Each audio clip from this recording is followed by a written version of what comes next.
Hi everyone, I'm meteorologist David Glenn. Over this past weekend, it was National Open Your Pool Day. And while many of you did just that, it's good to have to remind you that before we get ready for all those long summer days of cooling off with our friends and family poolside, I want to remind you about the harmful rays of long-term exposure to the sun and the importance of sunscreen. Well, let's talk about sunscreen to begin with, because definitely you want to put this on before you go outside and enjoy your pool day. And if you have any sunscreen from last season, well, make sure it hasn't expired. But also the other number to look for is the SPF factor. Make sure it's broad spectrum UVA, UVB protection. And it's at least SPF 30 or higher.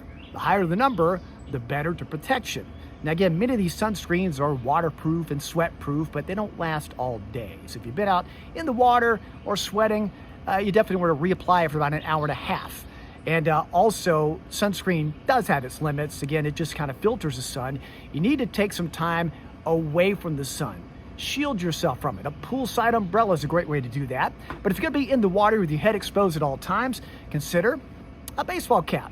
It could do a great way of shielding your nose and your face from the sun, but also a wider rim hat is a better protection method, thereby protecting both the front of your face, but also parts of your shoulders and definitely your neck. Now, aside from that type of shade, let's talk about these types of shades. You need to protect your eyes at all times. And regardless of your favorite designer or the price you want to spend on sunglasses or style, keep in mind the most important thing is making sure that it has UVA and UVB protection. Oftentimes in the lenses or the stem, it'll say UVA, UVB, or UV400.